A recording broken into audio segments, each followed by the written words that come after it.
દરબાર ચોકડીથી અટલાદરા તરફ જતો Mumbai Ahmedabad broad gauge railway line બ્રિજનું મેયરના હસ્તે લોકાર્પણ કરવામાં આવ્યું। વડોદરા મહાનગરપાલિકા દ્વારા ₹53.24 કરોડના ખર્ચે બનાવેલ અટલાદરાથી માંજલપુર તરફ Mumbai Ahmedabad broad gauge railway line બ્રિજનું મેયરના હસ્તે લોકાર્પણ કરવામાં આવ્યું। આ બ્રિજ 780 મીટર જેટલો લાંબો બનાવાયો, જેથી વિસ્તારના નાગરિકોને બે વિસ્તારમાં સરળતા રહે અને ટ્રાફિકની સમસ્યાનો તથા ઉકેલ આવે તે માટે ગુજરાત ફાટક અભિયાન અંતર્ગત વડોદરા મહાનગરપાલિકા અને રેલવે બંનેના સંયુક્ત પાયો શોધી કરવા આ બ્રિજનું લોકાર્પણ કરવાનો કાર્યક્રમ આજ રોજ આયોજન કરવામાં આવ્યું હતું। આ લોકાર્પણ કાર્યક્રમમાં સ્ટેન્ડિંગ કમિટીના chairman, municipal commissioner Dilip Rana અને નગર સેવક સાથે ભારતીય જનતા પાર્ટીના કાર્યકરો ઉપસ્થિત રહ્યા હતા। આજ રોજ વડોદરા શહેરમાં માંજલપુર દરબાર ચોકડીથી અક્ષર ચોક તરફ જતો લગભગ 780 મીટરની લંબાઈનો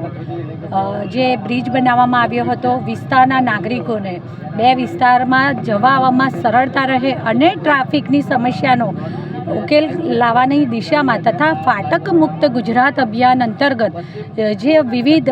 બ્રિજ દ્વારા વડોદરા શહેરના ટ્રાફિકની સમસ્યાના નિવારણની દિશામાં વડોદરા મહાનગરપાલિકા દ્વારા કામગીરી કરવામાં આવી છે, ત્યારે આજ રોજ વડોદરા મહાનગરપાલિકા અને રેલવે બંનેના સંયુક્ત પ્રયાસોથી કરવામાં આવેલા આ બ્રિજનું લોકાર્પણ કરવાનો કાર્યક્રમ આજ રોજ આયોજન કરવામાં આવ્યું હતું,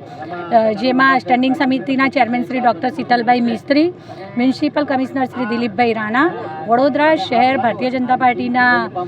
મહામંત્રી શ્રી જસવંતસિંહ બાપુ અને સત્યનભાઈ કુલાબકર, મારા સૌ સાથી સભાસદશ્રીઓ, તો સાથે આ વિસ્તારના અગ્રણીઓ, વડીલો, નાગરિકો સૌ સાથે ઉપસ્થિત રહી